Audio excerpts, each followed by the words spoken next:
I was staring at my phone in a Costco parking lot when my marriage ended.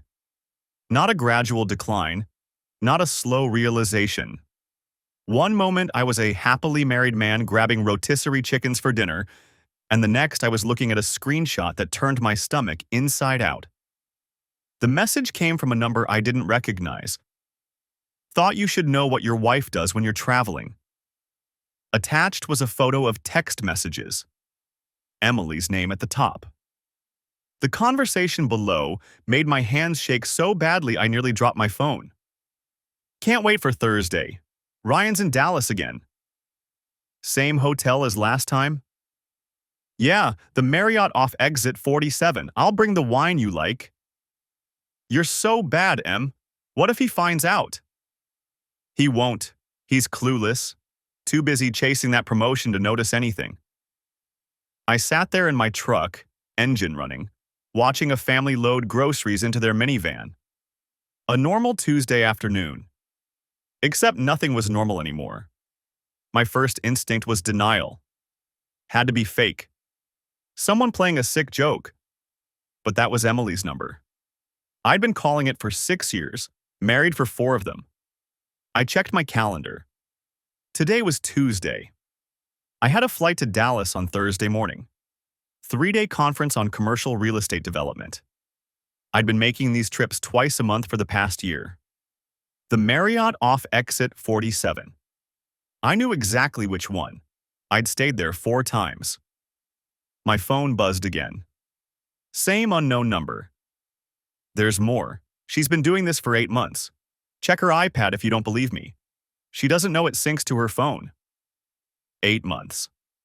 I drove home on autopilot, my mind racing through every detail of the past year.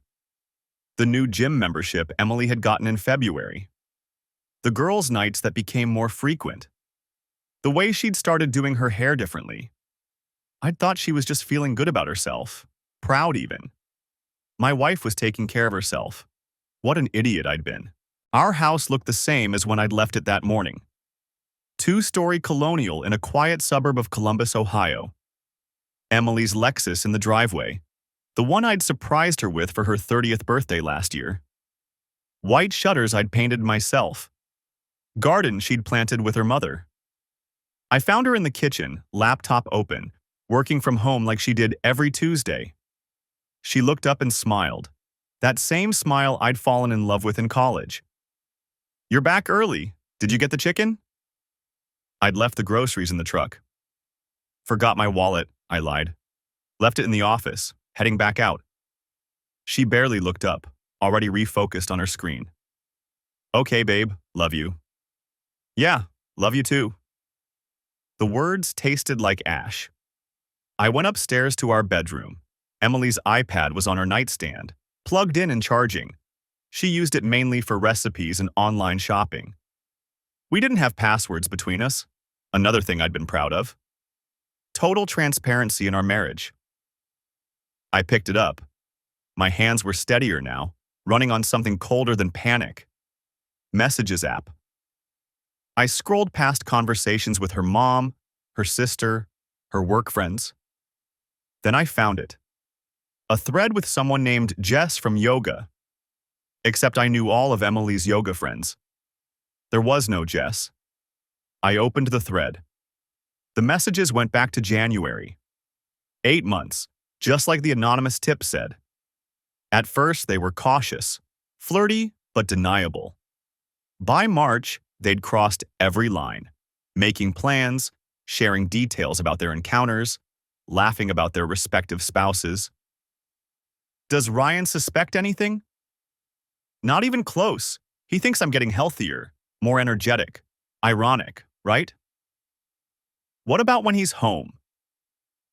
I just think about Thursday and smile through it. He thinks he's doing something right. I had to put the iPad down, walk to the bathroom, splash cold water on my face. In the mirror, I looked the same. Ryan Mitchell, 33 years old, Senior Development Manager at Hartman Properties. 6'1", still in decent shape despite the travel schedule. Brown hair starting to show some gray at the temples. Emily said it made me look distinguished. Emily said a lot of things. I went back to the iPad, kept scrolling, found photos. Nothing explicit, they were smarter than that, but enough. Enough to know this was real. A man's hand on her waist. Wine glasses in a hotel room. A selfie of her in lingerie I'd never seen. Then I found the real gut punch. A message from 3 weeks ago. I think I'm falling for you. We talked about this. We have to be careful. I know. But sometimes I wonder what it would be like if we were both free. Your husband would take you to the cleaners in a divorce. Ohio's not a no-fault state. Only if he could prove anything. And he won't. He's too trusting. I took screenshots. Every message, every photo, methodically, mechanically, sent them to my email. Then to a cloud storage account Emily didn't know about. She was right about one thing. Ohio wasn't a no-fault state. Adultery was grounds for divorce, and it mattered in property division. It mattered a lot. My phone buzzed. The unknown number again. Her boyfriend is named Tyler Preston, works at Riverside Financial downtown. They meet every other Thursday, sometimes Saturdays when you're playing golf. Thought you should have all the facts. I typed back, "Who is this?" 3 dots appeared, then disappeared.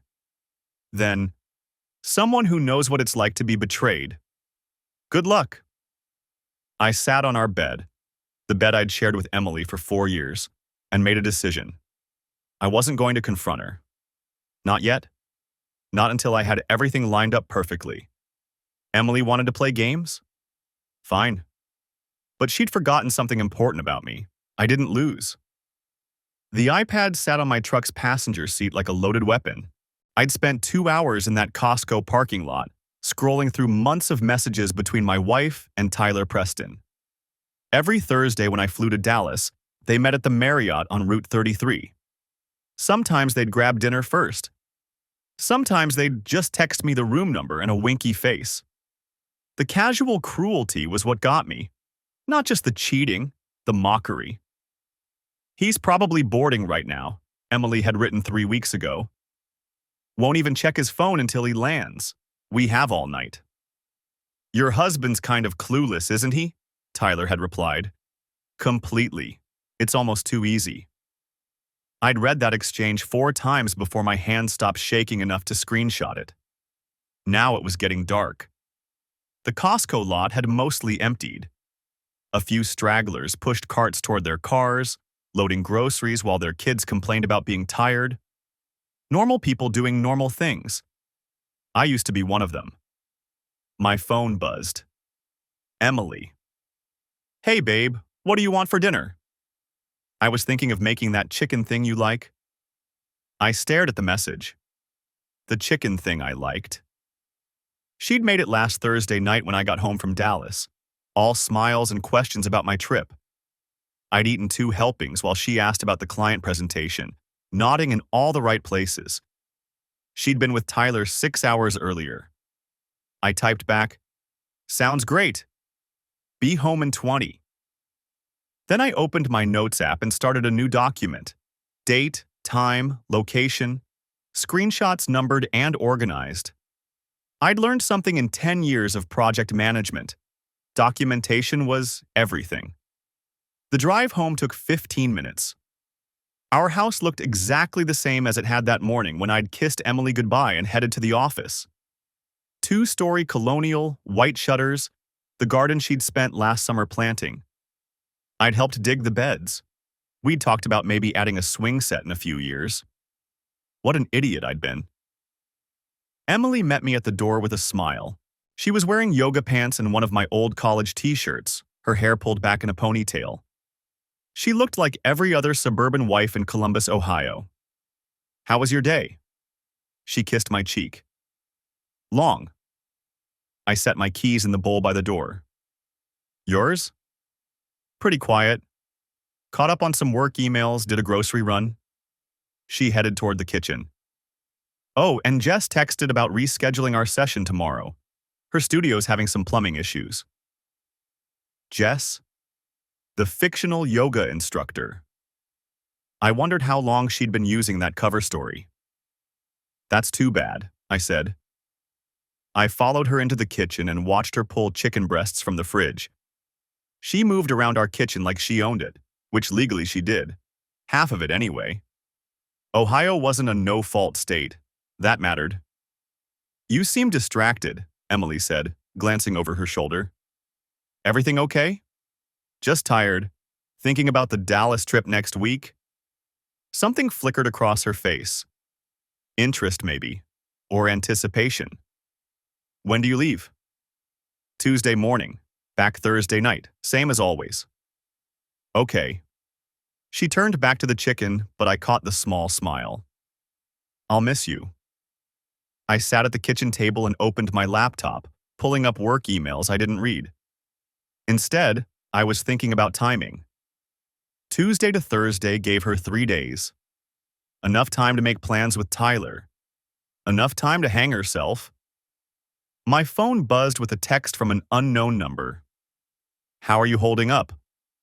The anonymous tipster. I'd saved the number but hadn't responded to the last message. Now I typed, gathering information. Who are you? The response came 30 seconds later. Someone who knows what you're going through. My ex-wife used the same dating site. Same lies. I found out too late. She'd already moved money around, talked to lawyers. Don't make my mistake. Why help me? Because I wish someone had helped me, and because your wife's boyfriend is my ex-wife's divorce attorney. I read that twice. Tyler Preston wasn't just some random guy Emily had met. He was a divorce attorney at Riverside Financial, except that wasn't a financial company, I realized. I pulled up Google on my laptop. Riverside Legal Group. Family law specialists. My stomach turned inside out. How long have they known each other? About a year. He handled her friend's divorce. Guess they hit it off. A year. Emily and I had been married for 4. She'd been planning this for a quarter of our marriage. Does he know you're telling me this? No, and he won't. I'm using a burner phone. Be smart about this. Document everything. Don't let her know you know. Ohio requires proof of adultery for fault-based divorce. Get that proof. The messages stopped. I looked up to find Emily watching me. Work stuff? She asked. Yeah, clients having issues with the new system. On a Tuesday night? She raised an eyebrow. Tell them to wait until business hours. You know how it is. She shrugged and went back to cooking. I watched her season the chicken, heat the pan, move through the familiar motions of making dinner for her husband while planning to leave him. Maybe she'd already talked to Tyler about strategy. Maybe they'd discussed asset division while lying in bed at the Marriott. The chicken thing I liked. She was making it because she thought I suspected nothing. Because I was supposed to be clueless, trusting Ryan who never checked his wife's iPad. How's Tyler doing? I asked. Emily's hand froze for half a second over the pan. Then she recovered, sliding the chicken in with a sizzle. Who? Tyler, from your yoga class. You mentioned him last month. Said he was struggling with the poses. Oh, right. She laughed, but it sounded forced. I don't really know him that well. Just someone Jess mentioned. I nodded and went back to my laptop. Another lie, casually delivered. I wondered how many I'd swallowed over the past 8 months. Dinner was ready 20 minutes later. We ate at the kitchen table like we had 1,000 times before. Emily talked about her day, the grocery store, a phone call with her sister, something funny she'd seen online. I made appropriate responses, asked follow-up questions, played the role of attentive husband. Inside, I was making lists. Joint accounts to document, assets to catalog, her iPad messages to back up somewhere she couldn't delete them. The anonymous tipster was right. Ohio required proof for fault-based divorce. I needed more than screenshots from a synced device. I needed irrefutable evidence. You're quiet tonight, Emily said, reaching across the table to touch my hand. Just thinking about work. You work too hard. She squeezed my fingers. Maybe we should plan a vacation. When's the last time we went somewhere together? Anniversary trip, Sanibel Island. That was 6 months ago. 7, actually. Right before she started sleeping with Tyler. I wondered if she'd already been talking to him then. If she'd been planning this while we walked on the beach and talked about maybe trying for kids next year. We should go back, Emily said. Maybe in the spring. Maybe. She smiled at me, and I smiled back. Two people playing house while one of them plotted an exit strategy. After dinner, I helped clean up. We watched an hour of television, her curled against me on the couch like always. She fell asleep during the second episode, her head on my shoulder, breathing soft and even. I looked down at her. 4 years of marriage, 8 months of lies. A divorce attorney boyfriend who probably knew exactly how to maximize her settlement. My phone buzzed silently in my pocket. I pulled it out carefully, not wanting to wake her. Unknown number. Her iPad syncs in real time. If you want more evidence, Thursday's your best opportunity. They're careful about deleting messages but not careful enough. I typed one-handed, how do you know their schedule? I've been watching Preston for 3 months, waiting for the right time. You're it. The right time for what? But there was no response. Emily stirred against me, mumbling something in her sleep. I put my phone away and stared at the television without seeing it. Thursday, 3 days away. I had work to do. The next morning, I woke before Emily. She was still asleep, one arm draped across my chest like we were a normal couple in a normal marriage. Like she hadn't spent months lying to me. Like she wasn't planning to leave me for a divorce attorney who was probably coaching her on how to take half of everything I'd worked for. I slid out from under her arm and headed downstairs. My phone was already in my hand before I reached the kitchen. 3 new messages from the anonymous number, all time-stamped around midnight. Tyler Preston's office is at 1847 Commerce Street. 3rd floor. He keeps a second phone in his desk drawer, bottom left. His paralegal leaves at 4:30 on Thursdays. He usually stays until 6. Building security is minimal. Visitor log at the front desk, but they don't check IDs against the names. Camera in the lobby, none in the stairwells. You won't need any of this. Just thought you should know what kind of man your wife chose. I stared at that last message. The tipster was giving me Tyler's office layout, security details, the location of a second phone. Why? I typed back. What exactly are you suggesting? The response came immediately, like they'd been waiting. I'm not suggesting anything, just providing information. What you do with it is your choice. But if you want to know how deep this goes, that phone has answers. Tyler's careful with his main phone. The burner is where he keeps the real conversations. I set my phone down on the counter and stared at it. Breaking into a law office to steal a phone was insane. It was illegal. It could destroy any credibility I had in a divorce proceeding. I could end up arrested. But the tipster was right about one thing. I needed to know how deep this went. The messages on Emily's iPad showed an affair, but they also showed planning. Discussion of futures. Tyler asking Emily about our timeline in one message. Emily responding with, not yet, but soon. What timeline? Were they planning my exit? Had Tyler already drawn up divorce papers just waiting for Emily to sign them? Had they calculated exactly how to maximize her take, minimize mine? I thought about Tyler Preston sitting in his office, probably laughing about the idiot husband who traveled every other Thursday, who made it so easy for them. I thought about him keeping a second phone, a burner, because even a divorce attorney knew to cover his tracks. My phone buzzed again. Thursday, 5 p.m. Tyler will be alone in his office. Emily will be getting ready at the Marriott room 412. She checks in at 4:45. He arrives at 6:15. Same routine, every time. You could be in and out of his office in 10 minutes, or you could go to the hotel and catch them together. Your choice. I read the message 3 times. The tipster had their routine down to the minute. They'd been watching both of them, not just Tyler. They knew Emily's check-in time, Tyler's arrival time, even the room number. That level of surveillance took time, resources, obsession. "Who are you?" I typed. No response. I tried again. "Why are you helping me?" Nothing. I heard movement upstairs. Emily was awake. I deleted the message thread and pocketed my phone. She came down 10 minutes later, wearing one of my old college shirts and pajama shorts, her hair pulled back in a messy bun. She looked sleepy and soft and completely innocent.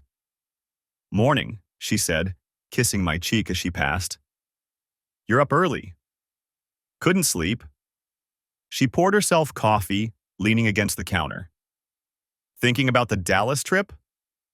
I nodded. "Among other things." "Well, don't stress too much. It's just another presentation, right?" She smiled at me over the rim of her mug. "You've done 100 of them, right?" She moved closer, wrapping her arms around my waist. "I was thinking, maybe when you get back Thursday night, we could go out. There's that new Italian place downtown everyone's talking about." Thursday night. After she'd spent the afternoon in bed with Tyler. "Sure," I said. "Sounds good." She kissed me again, longer this time, and I made myself respond. Made myself put my arms around her. Made myself act like I didn't know. "I love you," she said against my shoulder. The words tasted like poison. "Love you too." I spent Wednesday at work, going through the motions. Meetings, emails, status updates. My boss asked if I was ready for Dallas, and I said yes, even though I wasn't going to Dallas. I'd already called the client and rescheduled. Family emergency. They were understanding. Emily didn't know. As far as she was concerned, I'd be on a plane Thursday morning, landing in Dallas by noon, tied up in meetings until evening. She had no idea I'd be in Columbus. That night, I went through Emily's iPad again. The messages hadn't changed. Same timeline, same plans, same casual cruelty. But I read them differently now, looking for specific details. Tyler had mentioned the paperwork in one message from 2 weeks ago. Emily had responded, "Not yet. I need to be sure about the house." The house. Our house. The one we'd bought together 3 years ago, the one I'd put the down payment on while Emily was still paying off student loans. Another message from a month ago. "My guy says we should wait until after his next bonus clears. Timing matters." Her guy. A financial advisor, an accountant, someone helping her plan the optimal moment to file for divorce? I screenshotted everything again, backed it up to 3 different cloud services, and emailed copies to myself at an address Emily didn't know about. Then I went downstairs and found Emily watching TV in the living room. "Hey," I said, sitting next to her. "I was thinking, after Dallas, maybe we should talk about finances. Update our accounts, review our investments. It's been a while." She glanced at me, something flickering in her eyes. Surprise? Worry? "Sure," she said slowly. "Any particular reason?" I shrugged. "Just seems like the responsible thing to do. We're not getting any younger. Should probably think about long-term planning." "Okay," she turned back to the TV.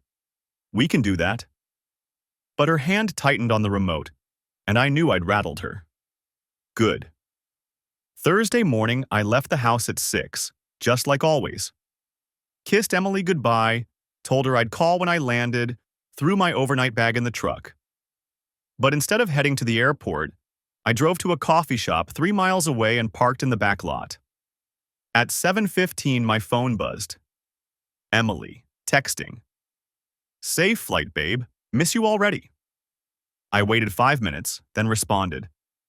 "Boarding now. Talk later. I sat in that parking lot for 2 hours, drinking bad coffee and watching the clock. At 9:30, another text from the anonymous number. She just texted Tyler. Confirmed for this afternoon. She's excited. I didn't respond. At 10 Muse. You still have time to change your mind. Walk away. File for divorce with what you already have. I stared at that message. It was almost like the tipster was giving me an out, a chance to avoid whatever was coming. But I'd never been good at walking away. I'm not changing my mind, I typed back. Good, came the response. Tyler's office or the hotel? I thought about it. The office meant evidence, that second phone, whatever was on it. But it also meant breaking and entering, criminal charges if I got caught. The hotel meant catching them together. Undeniable proof. But I already had proof. What I needed was the full picture. The office, I typed. I want that phone. Smart choice. I'll send you the building details at 4. Good luck. I sat back in my truck and closed my eyes. In 7 hours, I'd be breaking into a law office to steal evidence from the man sleeping with my wife. 2 weeks ago, my biggest concern had been a PowerPoint presentation. Funny how fast everything could change. The GPS on my phone showed Tyler's office building 3 blocks away. I sat in my truck across the street from a coffee shop, watching the Tuesday afternoon traffic thin out. The anonymous tipster's instructions had been specific. Scout the location first, understand the layout, identify the security measures. Learn the territory before you commit. I'd parked here at 4:30 p.m., the same time I'd arrive on Thursday. The building was a converted brownstone in the Short North District.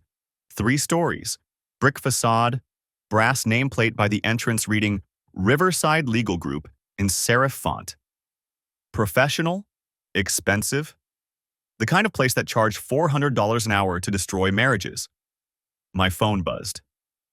See the camera above the entrance? I looked up. Small dome camera, probably motion activated. I typed back, yes. Doesn't record, just feeds to a monitor at the reception desk. Building clears out by 5:15. Cleaning crew comes at 7. You'll have the window between. How do you know it doesn't record?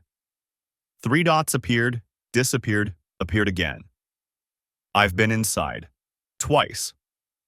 My hands tightened on the steering wheel. This person had already done reconnaissance, already been in Tyler's office. The question was why they needed me to go back. What am I really looking for? Told you. Burner phone, bottom drawer of his desk, taped under the frame. But you'll want to check the file cabinet too. 3rd drawer. Your wife's name is on a folder. My stomach dropped. A folder. With Emily's name. This wasn't just an affair. It was documented, organized, planned. What's in the folder? Financial records, property assessments, timeline. Everything she's been feeding him about your assets. I stared at the screen until the words blurred. Emily had been inventorying our life, calculating its value, deciding how to divide it before I even knew there was a problem. Why not just tell me what's in it? Because you need to see it yourself. You need to understand what they're planning, and you need originals for your attorney. The logic was sound. Screenshots could be dismissed as fabrications. Physical documents from Tyler's office with his firm's letterhead, his handwriting, his notations, those would be undeniable. How do I get in? Side entrance, fire door. Stays unlocked until 6 p.m. for the smokers. 2nd floor, 3rd office on the right. Doors usually open. Tyler's arrogant like that. I watched the building for another 20 minutes. At 4:47, a woman in a blazer pushed through the front entrance, phone pressed to her ear. At 5:03, a man in shirt sleeves emerged from the side alley, cigarette already lit. He propped the fire door open with a brick, smoked for 4 minutes, then went back inside. The brick stayed. My phone buzzed again. See? I see it. Thursday, 5:15. In and out in 10 minutes. Photograph everything in the folder. Take the burner phone. Don't touch anything else. I started the engine, pulling away from the curb. The building shrank in my rearview mirror, but the image of that propped open door stayed fixed in my mind. Emily was in the kitchen when I got home. Laptop open on the counter, conference call voices murmuring from the speakers.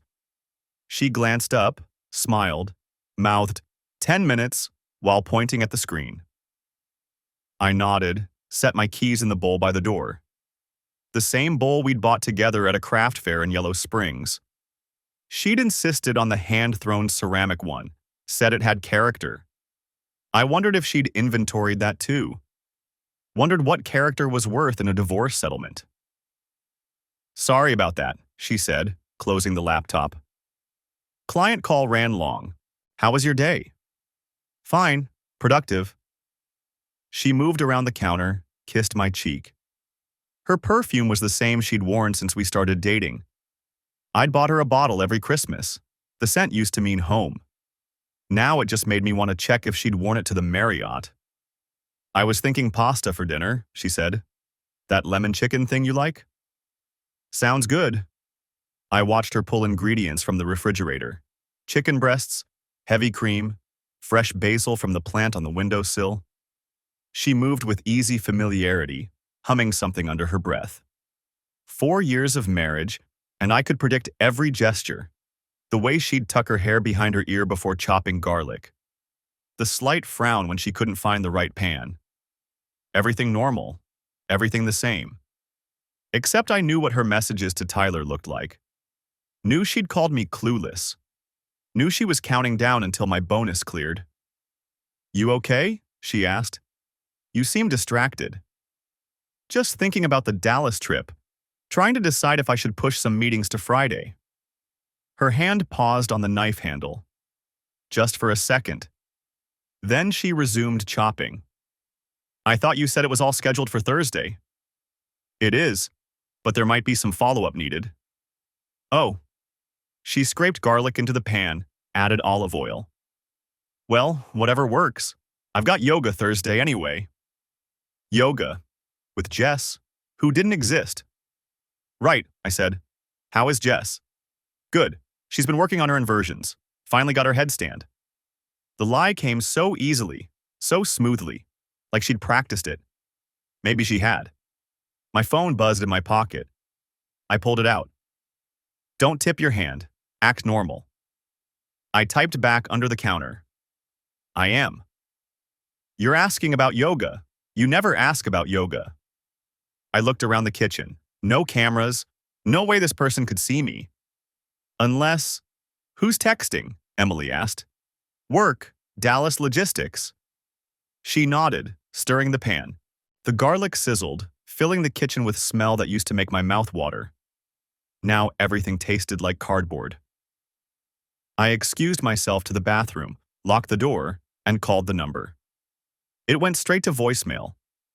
No greeting, just a beep. How are you watching me? I said quietly. How do you know what I'm saying? The phone buzzed in my hand. I'm not watching you. I'm watching her. And I know how people act when they're about to blow their own operation. You're being too interested, too engaged. When's the last time you asked about yoga? The message was right. I never asked about yoga. Never asked about her day beyond surface pleasantries. I'd been so busy with work, so focused on my own schedule, that I'd stopped paying attention to hers. What an idiot I'd been. Okay, I typed. What should I do? Eat dinner, watch TV, go to bed, do exactly what you'd normally do on a Tuesday. Then Thursday, you execute. And if something goes wrong? Nothing will go wrong if you stick to the plan. Tyler leaves at 5:05 every Thursday, takes the same route to the Marriott, checks in at 5:30. Emily arrives at 5:45. You'll be in and out of his office before he even gets to the hotel. You've timed all this. Multiple times. I told you, I've been planning this for a while. I stared at my reflection in the bathroom mirror. The same face I'd shaved that morning. Same brown hair, same gray at the temples. But something in my expression had changed. Something harder. Why me? I typed.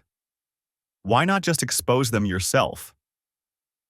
The three dots appeared and stayed there for almost a minute. Because Tyler Preston destroyed my family, took everything I had, and I want him to know what it feels like when someone he trusts does the same to him. Emily's just collateral damage. You're the weapon. I read the message twice, then a third time. You want revenge. I want justice. There's a difference. Is there? You'll understand on Thursday, when you see what's in that folder, when you realize how long they've been planning this, how carefully they've been positioning you. The phone went silent.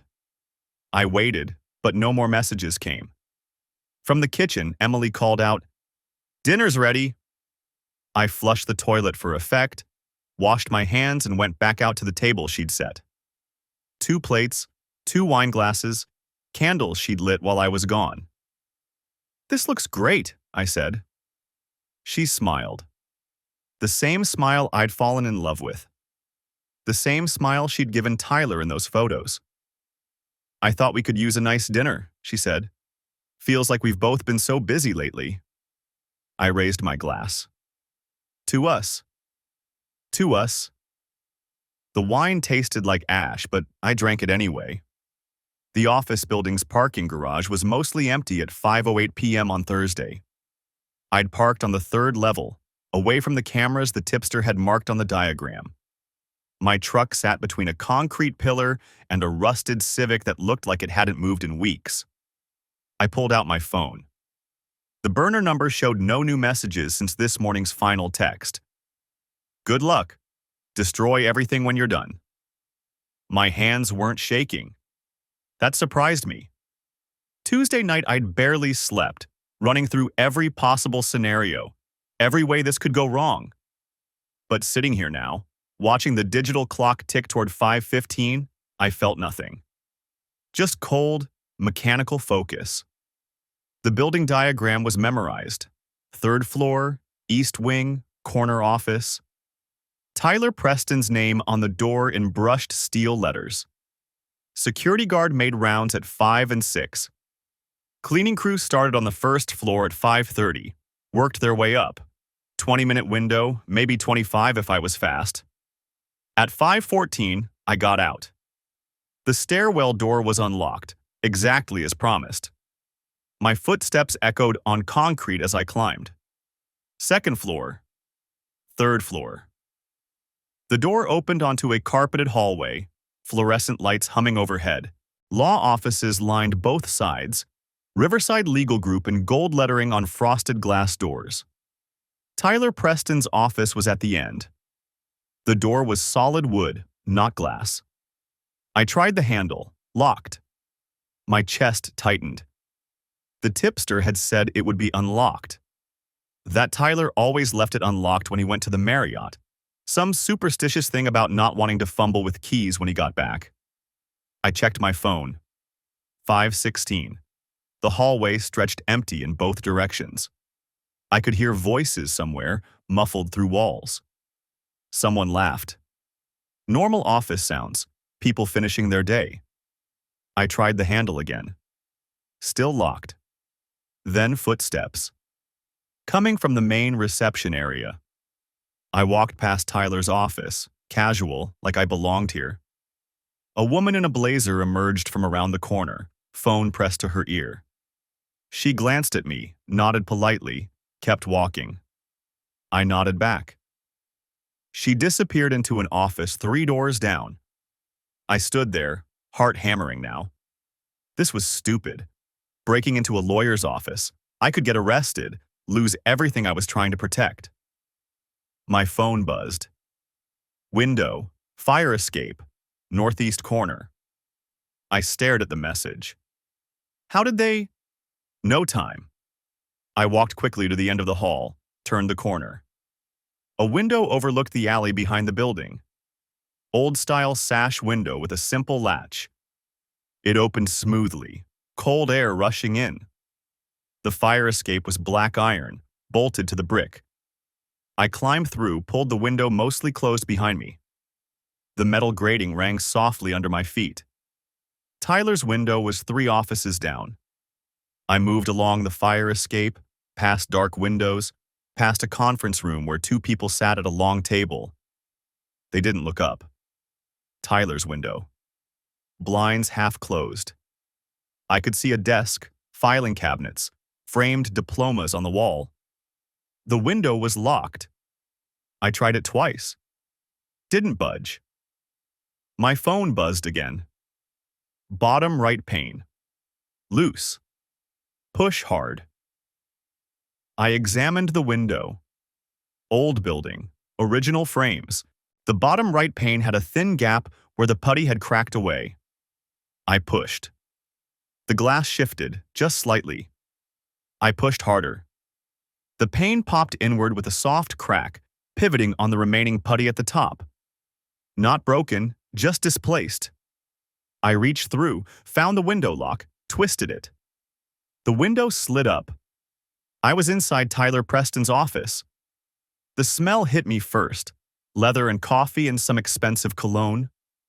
The desk was massive, dark wood, meticulously organized. 2 monitors, wireless keyboard, a few file folders stacked precisely. Family photo in a silver frame.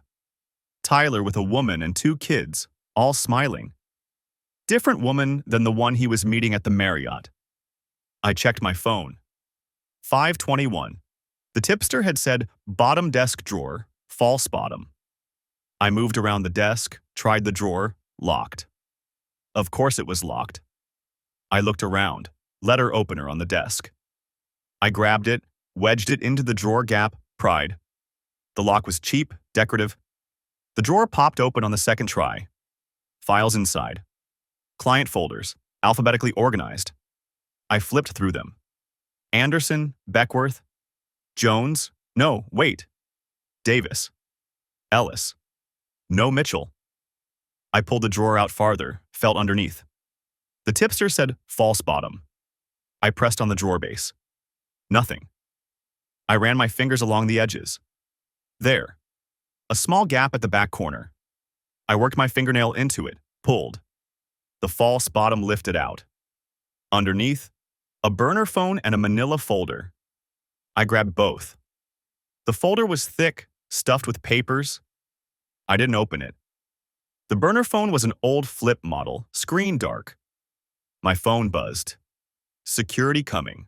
Window. Now. I shoved the folder inside my jacket, pocketed the burner phone. The desk drawer. I couldn't close it properly. The lock was broken. I pushed it shut as far as it would go. Footsteps in the hallway, getting closer. I moved to the window, climbed through onto the fire escape, pulled the window down, tried to position the loose pane back into place. It wouldn't sit right. The putty was too cracked. The footsteps stopped outside Tyler's door. I moved. Fast but quiet along the fire escape, back toward the corner window. Behind me, I heard Tyler's door open. What the? I reached the corner window, climbed through, pulled it shut. Walked quickly down the hallway toward the stairs. Behind me, Tyler's voice. Hey, someone's been in my office. I hit the stairwell, took the stairs 2 at a time. 3rd floor. 2nd floor. 1st floor. The lobby was empty except for the security guard at the front desk. He looked up as I emerged from the stairwell. Help you? Wrong floor, I said, looking for Baxter and Associates. 2 buildings down. Thanks. I walked out the front doors. Didn't run, didn't look back. In the parking garage, I sat in my truck with the engine running, hands gripped on the steering wheel. The folder sat on the passenger seat. The burner phone was in my jacket pocket. I'd done it. Actually done it. My phone buzzed. Well? I texted back. Got them. Good. Read the folder. Checked the phone. You'll understand everything. I picked up the manila folder, opened it. The first page was a financial worksheet. Emily's name at the top. Assets, liabilities, projected settlement values. My salary listed. My bonus structure. The house appraisal. My 401k balance, everything. The second page was a timeline. Handwritten notes in neat cursive. March 15th, first contact. April 3rd, relationship begins. May 20th, discussed options. June 12th, decided to proceed. July 8th, began asset documentation. 8 months, exactly 8 months. I flipped through more pages. Bank statements, copies of our joint accounts, credit card records, property documents, a draft separation agreement with blanks where the final numbers would go. And then, near the back, a letter. Emily. As we discussed, timing is everything. Wait for the March bonus, projected 47K based on his last review. Once it hits the joint account, we file. Ohio requires equitable distribution, not equal. Your career sacrifice working from home to support his travel schedule strengthens your position considerably. I've identified 3 potential issues. 1. His travel records, easily explained as work necessity. 2. Joint asset liquidation, monitoring in place. 3. His attorney selection, I have relationships with most local firms. We proceed as planned. By April, you'll be free. I read it twice, then a third time, March bonus. We were in February now. 5 weeks away. Emily was waiting. They were both waiting. For my bonus to clear so she could take half of everything. I pulled out the burner phone, powered it on. It took a minute to boot up. Old technology, probably untraceable. The text message history loaded. Dozens of messages between Tyler and someone listed as J. I scrolled through them. J, he suspects nothing. T, good, keep it that way. J, Thursday worked perfectly again. T, same next week. J, always. I kept scrolling, older messages. J, I love you. T, love you too. J, when can we stop hiding? T, soon, I promise. Just need to handle this the right way. My stomach turned. Not shock anymore. Just cold, bitter confirmation. Then I reached the oldest messages, from 8 months ago. T, she reached out. Interested. J, are you sure about this? T, easiest money I'll ever make. Plus she's attractive. J, Tyler. T, business and pleasure, babe. Don't worry. You're the one I'm coming home to. I sat there in the truck, reading those words over and over. Business and pleasure. Emily hadn't just been having an affair. She'd hired Tyler to help her divorce me, and he'd decided to sleep with her too. 2 birds, 1 stone.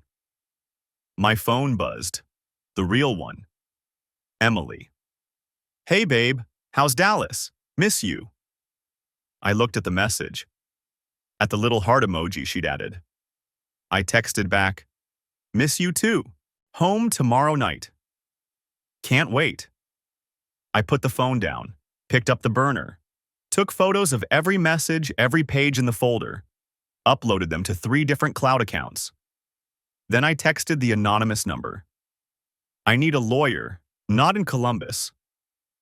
The response came immediately. Already arranged. Amanda Wright, Cleveland. Expecting your call tomorrow. Number attached. Who are you? 3 dots appeared. Disappeared. Appeared again. Someone who knows what it's like to trust the wrong person. Someone who believes in consequences. That's not an answer. It's the only one you're getting. Destroy the phone and folder after Wright has copies. Don't contact me again. Good luck, Ryan. I stared at the message. Then I started the truck and drove home to my wife. The house looked exactly the same. White shutters, garden lights on their timer, Emily's Lexus in the driveway. I parked on the street instead of pulling in beside her. Wanted the option of a quick exit if needed. It was 9:47 p.m. The folder sat on my passenger seat. I'd stopped reading the documents an hour ago because my hands wouldn't stop shaking. I picked up my phone. The anonymous number hadn't contacted me since I'd left Tyler's office. I typed, "Made it home. What now?" The response came within seconds. "Now you wait. Amanda will call tomorrow at 10 a.m. Don't confront Emily yet." Why not? Because you're angry. Angry people make mistakes. You need to be cold. I stared at that last word. Cold. One more thing, the message continued. Check your email. I sent you something. I opened my email app. New message from an address that was just random numbers and letters. No subject line. The body of the email contained a single link to a cloud storage folder. I clicked it. Video files. Dozens of them.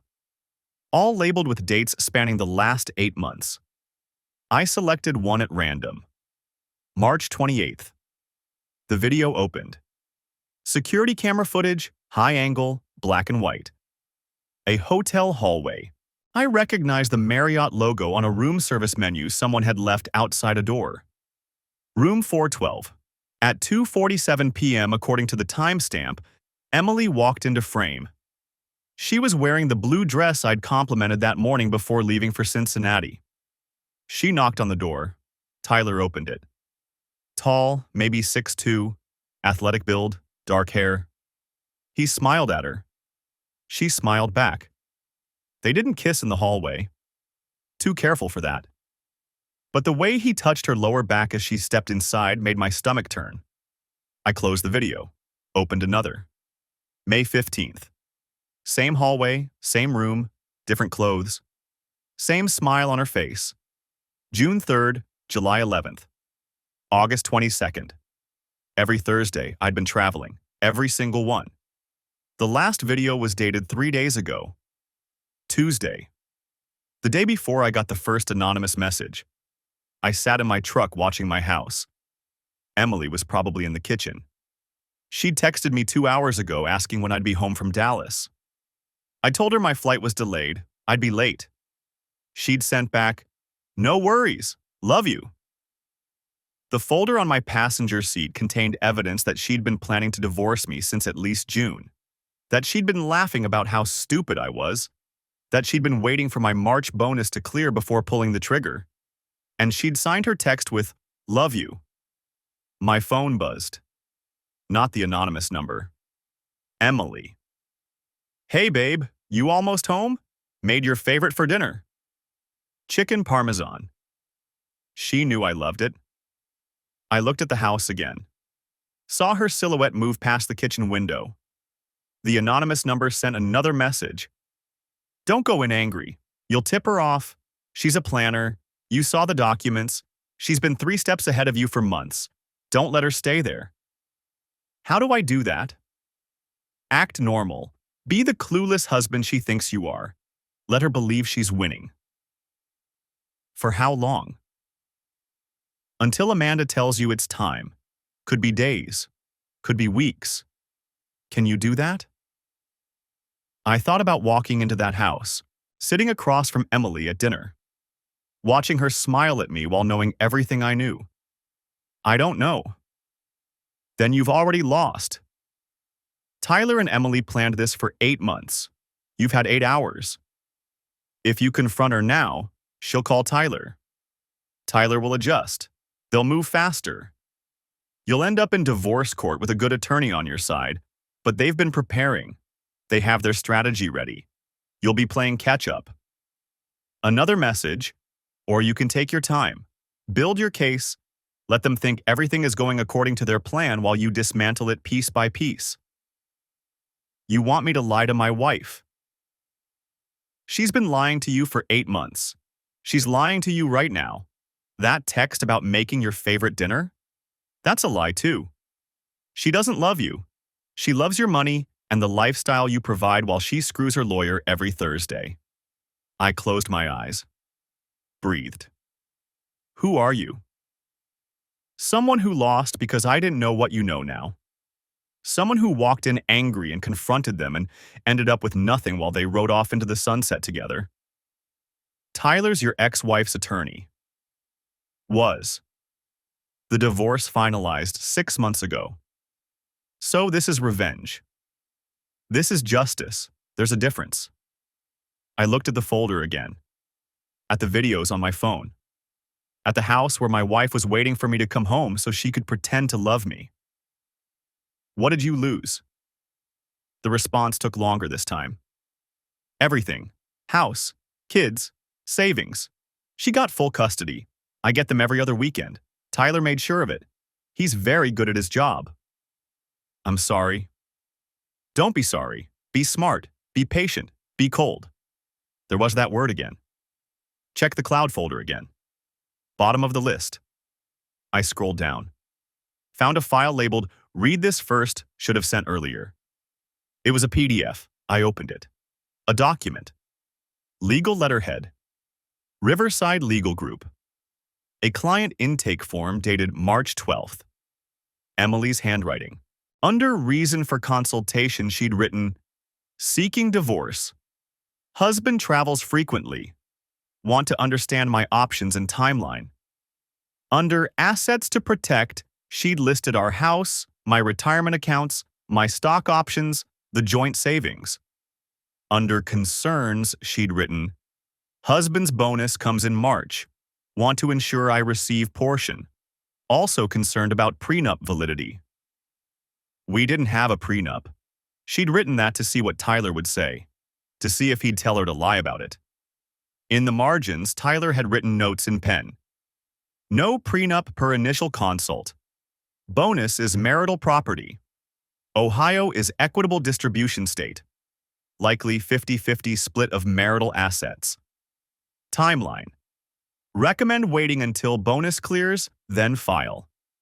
Builds goodwill, maximizes settlement. The date on the document was 2 weeks before our 4th anniversary. 3 days before I'd surprised her with a weekend trip to Nashville because I thought we needed to reconnect.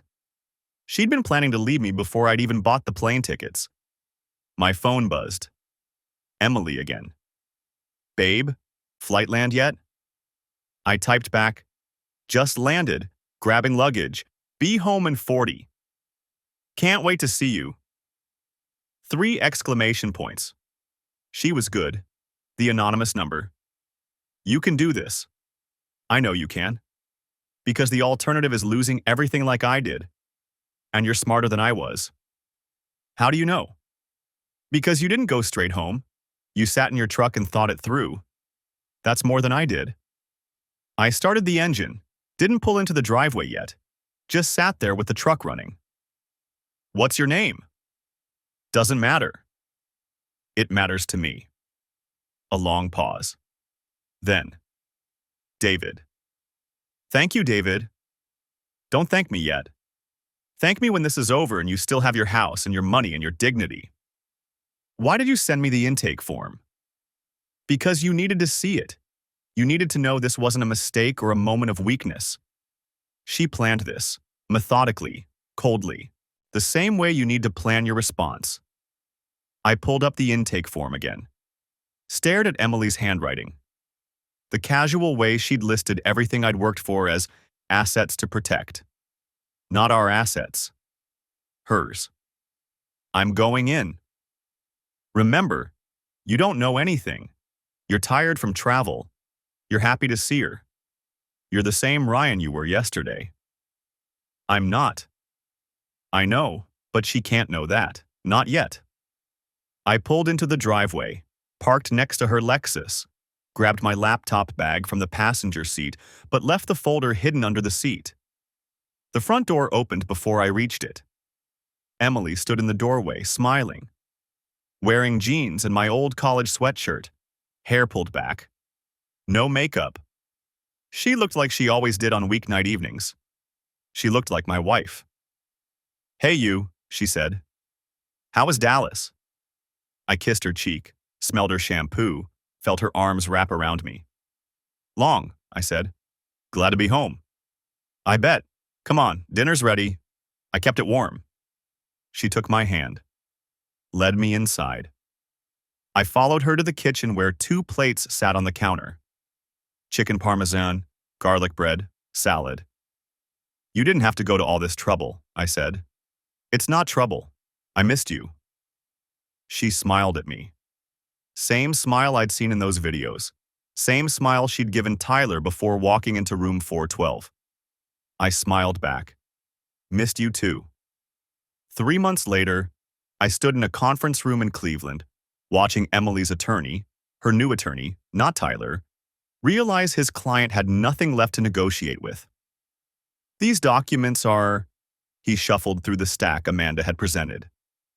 Mr. Mitchell, some of these were obtained through a confidential source, Amanda said smoothly. All legally admissible. Would you like to review the chain of custody again? Emily sat beside her attorney, face pale. She hadn't looked at me once since we'd entered the room. I'd waited, just like David told me to. Acted normal for 6 weeks while Amanda built the case. Smiled at Emily, kissed her goodbye, pretended everything was fine. The hardest part wasn't the lying. It was watching her do the same thing, knowing exactly what she was thinking. Every time she checked her phone, I knew she was texting Tyler. Every Thursday she claimed yoga. I knew where she really was. But I didn't break, didn't confront her, stayed cold. In early April, my bonus cleared. $47,000, exactly what Tyler's notes had projected. Emily had been especially affectionate that week. Extra touches, more smiles. She even suggested we start trying for kids. 2 days after the bonus hit our account, Amanda filed for divorce. Emily's face when the papers arrived, I wasn't there to see it, but I could imagine. Shock, confusion, then panic when she called Tyler and discovered he'd been suspended from practicing law, pending an ethics investigation into improper relationships with clients. David had taken care of that part. Turned out Tyler had done this before. Multiple clients over the years. The Bar Association was very interested in the burner phone records. My client is prepared to offer a settlement, Emily's attorney said now. He was young, probably fresh out of law school. Nothing like Tyler. 50-50 split of marital assets. Standard? No, Amanda said. The attorney blinked. I'm sorry? Your client committed adultery. Documented, irrefutable adultery. She also conspired with her paramour to maximize her divorce settlement through deception and manipulation of marital assets. Ohio courts don't look kindly on that. Amanda slid another document across the table. My client is offering your client 20% of marital assets, excluding his retirement accounts and stock options, which predate the marriage. She keeps her car. He keeps the house. No alimony. She pays her own legal fees. We can't accept that. Then we go to trial, where a judge sees these. Amanda tapped the folder. Tyler's notes, Emily's intake form, 8 months of text messages, plus testimony from Mr. Mitchell about his wife's behavior, plus the hotel records, plus the security footage. How do you think that plays? The attorney looked at Emily. She was crying now, silent tears running down her face. I felt nothing. We need time to consider, the attorney said. You have 24 hours. After that, the offer drops to 15%. Emily signed the papers 3 days later. The house was mine. The retirement accounts were mine. She took her car, her personal belongings, and $73,000, 20% of our marital assets, minus her legal fees. Tyler Preston lost his law license 4 months later. The ethics board found evidence of relationships with 3 different clients. His wife divorced him. Last I heard, he was working as a paralegal in Cincinnati. I never found out what happened to David. The anonymous number stopped working the day Emily signed the settlement. I tried calling once, got a disconnected message. He disappeared as completely as he'd appeared. Sometimes I wonder if he got what he wanted. If watching Tyler lose everything was enough, if it felt like justice. I sold the house in June. Too many memories, all of them tainted now. Bought a condo downtown, closer to work. Started dating again, carefully. Trust doesn't come easy anymore. But I learned something through all of it. Something David tried to tell me from the beginning. Loyalty isn't about blind faith. It's about choosing someone worthy of your trust and verifying they're honoring it. Not cynicism, just wisdom. Emily sent me an email 6 months after the divorce finalized. Said she was sorry. Said she'd made mistakes. Said she hoped I could forgive her someday. I deleted it without responding. Some people think marriage is about forgiveness, about working through anything. Maybe they're right. But there's a difference between a mistake and a calculated betrayal, between a moment of weakness and 8 months of planning. Emily didn't make a mistake. She made a choice. Every Thursday for 8 months, she chose Tyler over me, chose deception over honesty, chose my money over our marriage. And I chose not to be the fool she thought I was. I won because I stayed patient, because I didn't let anger make me stupid, because when the moment came, I had everything documented, organized, undeniable. The screenshot that changed everything wasn't just evidence of an affair. It was a reminder that the truth always matters more than comfort. That sometimes the people closest to you are the ones you need to watch most carefully. I don't regret the marriage. I regret not seeing the signs earlier. But I don't regret how it ended. Emily wanted to take everything. Instead, she left with almost nothing. And me? I walked away with my dignity, my assets, and a clear understanding of what I'd never tolerate again. In the end, that was worth more than any marriage built on lies could ever be.